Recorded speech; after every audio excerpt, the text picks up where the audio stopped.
really, really excited to be able to talk about something that I'm very passionate about, and that is our industry.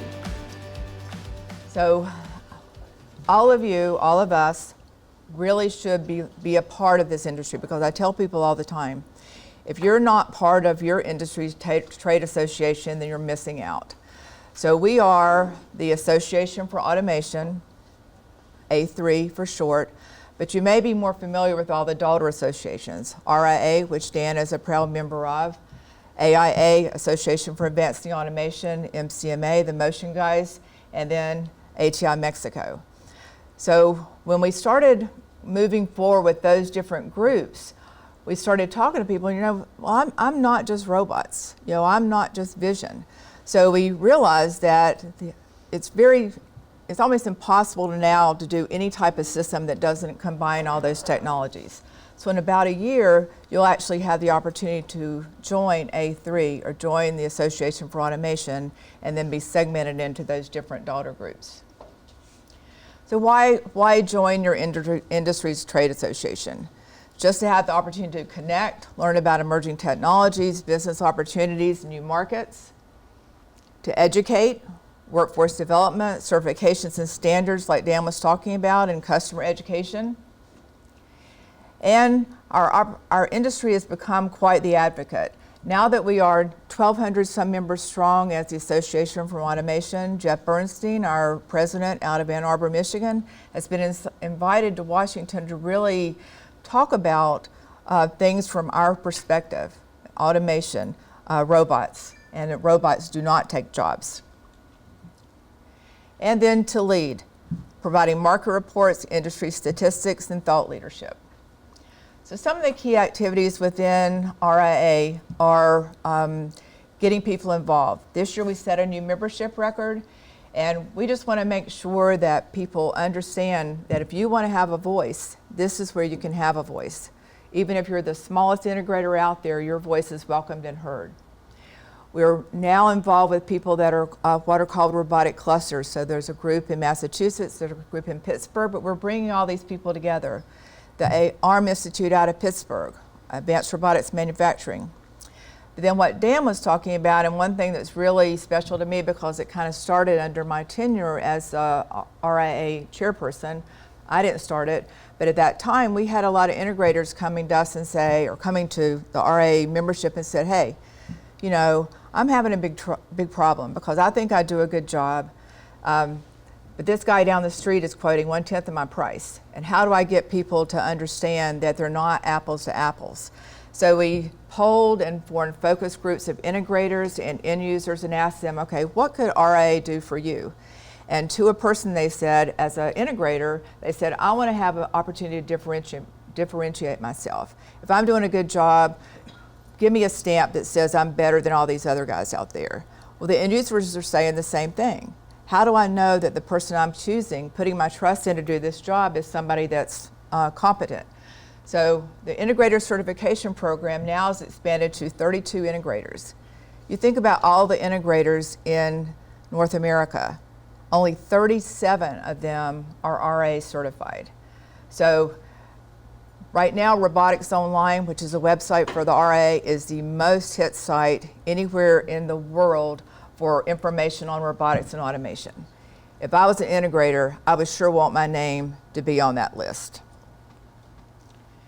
So what do they do when they certify? Can anybody just say, I want to get certified, and they come in and they do an assessment and the answer is no.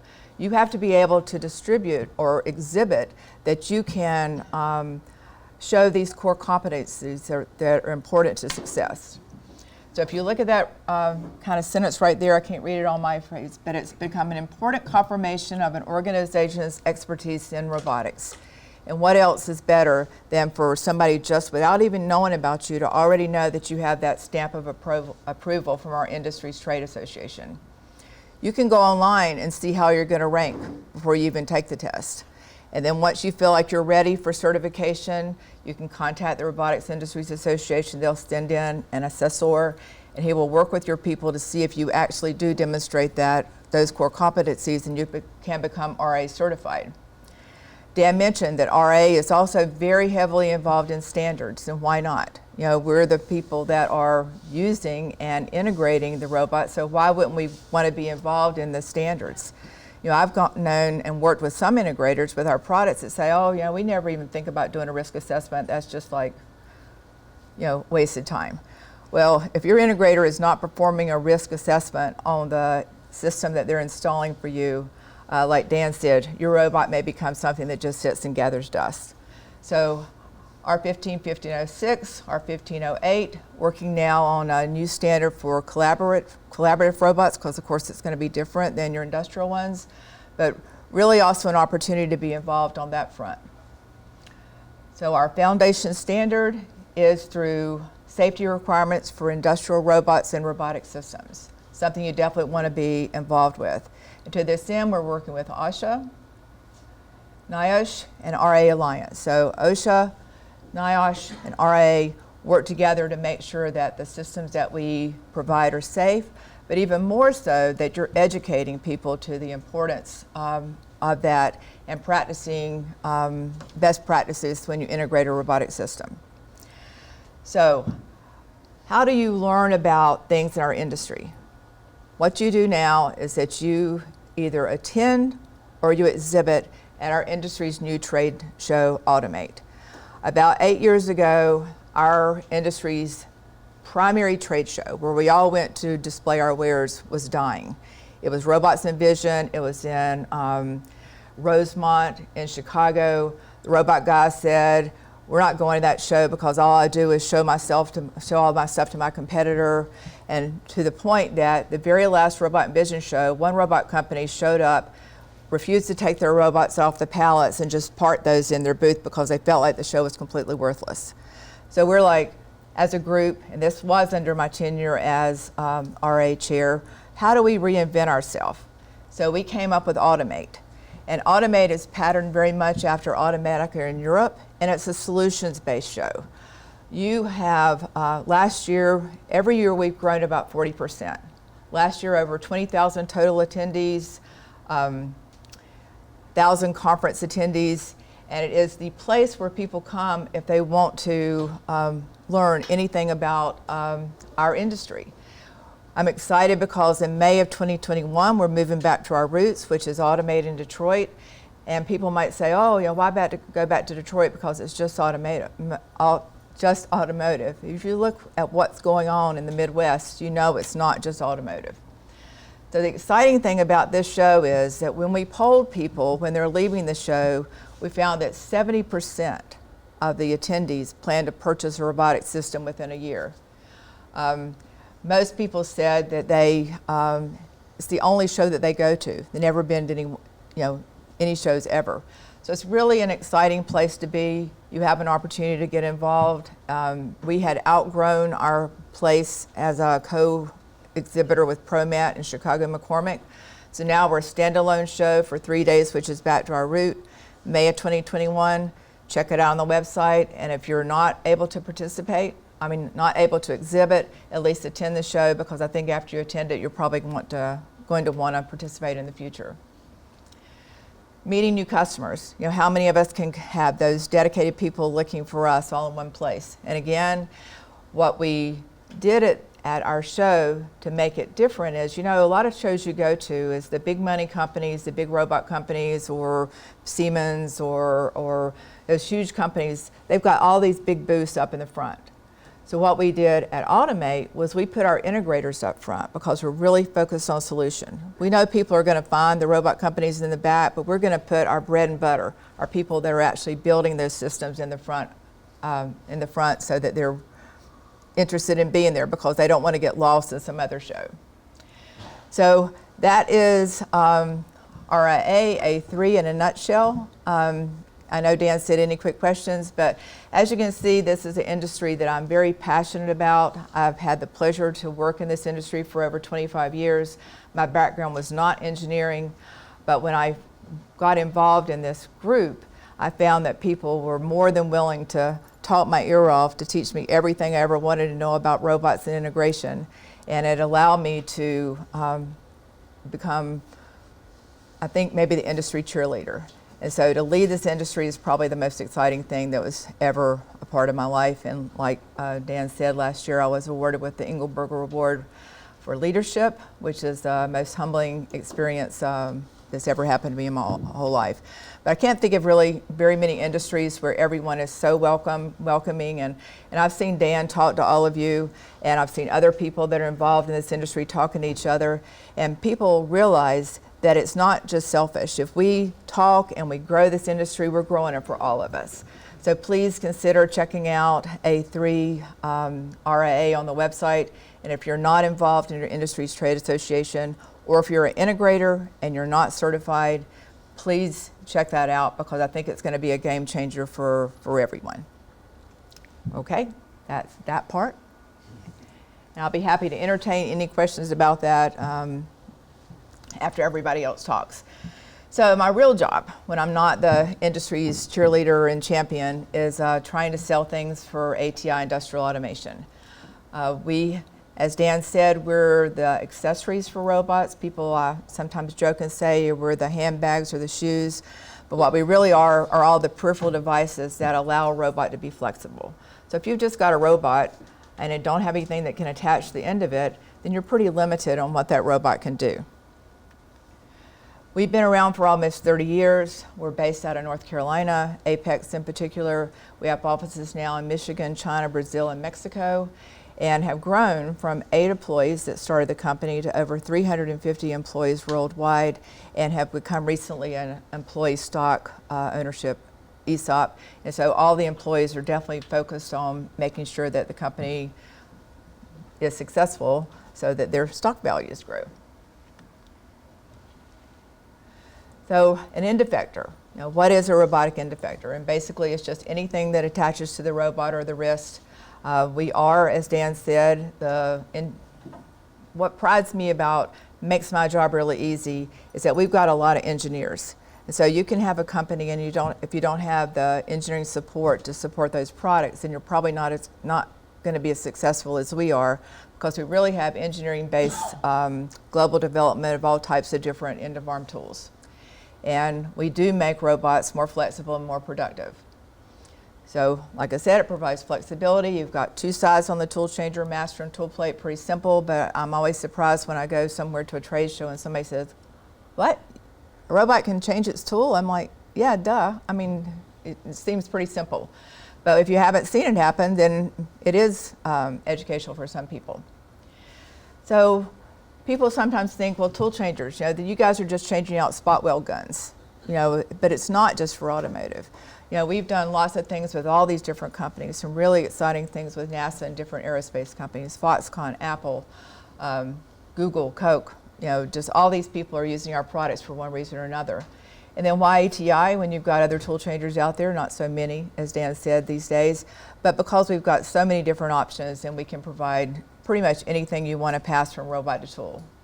Sometimes I tell people that I think the other name of our company should be Modules R Us, because we pretty much got something to pass everything. And then all tool changers are modular.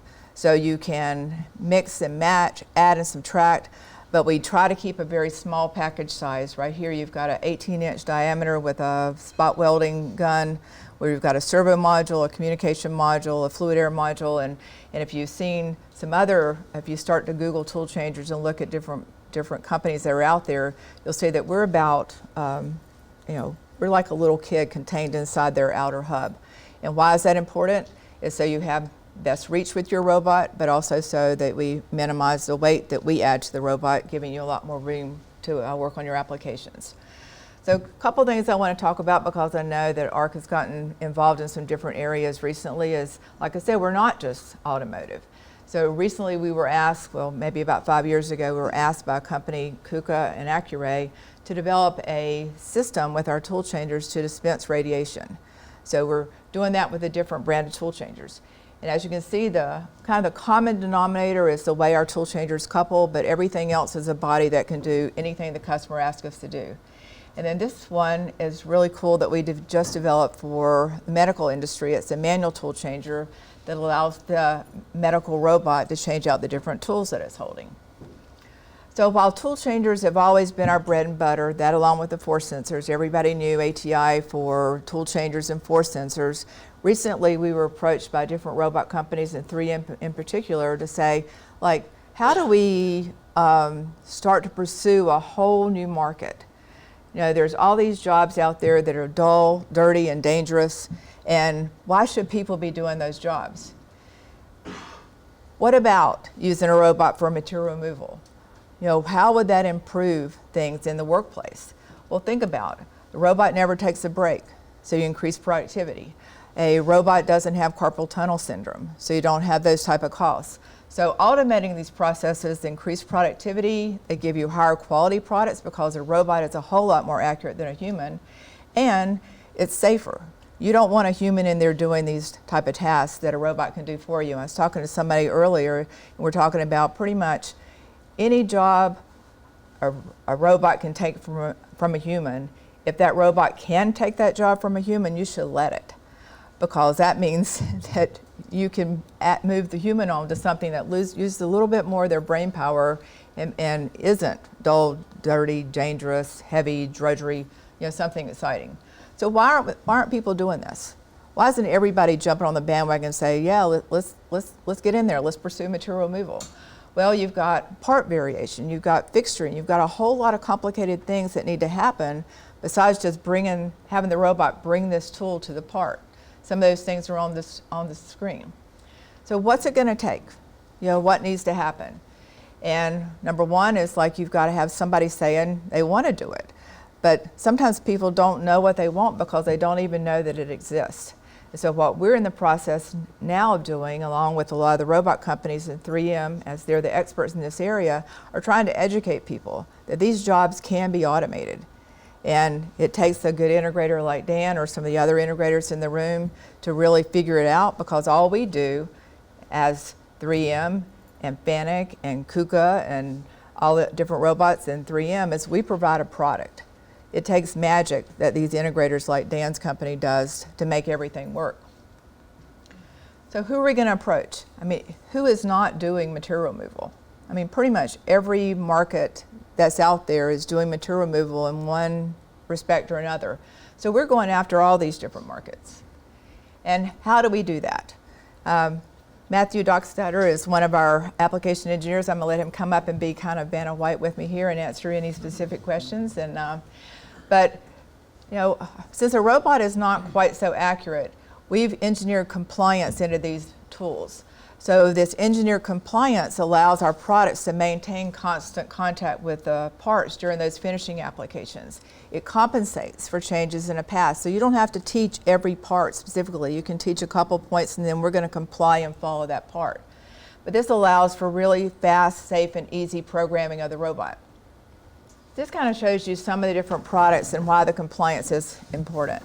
So we're air-driven tools. We don't provide any type of feedback, but what we're able to provide is, because of that compliance, we can, the programming is accurate enough that we're just tracing the part. So we can't hold tolerances, we can't remove a specific amount of material with our air-driven tools, but we can pretty much remove a constant amount. But if your flash or burrs vary over the side, over the part, then we're only going to remove that constant amount, and maybe you find yourself making 2 passes. But this has given us the opportunity with this compliance built into these tools to really enable robot companies and integrators to attack a lot of things that historically have not been able to be automated. To that vein, we as ATI have developed a whole new material removal department. We have a material removal product manager, and all these products are new as of in the last year. This one on the top right is a axial sander, orbital sander, and uses a 3M media. Again, allows you to do some finishing instead of just the edge chamfering that we've done in the past. And all these different products we'll have out there and be able to show you afterwards. This is a really cool product that we developed. It's called a compliant deburring blade.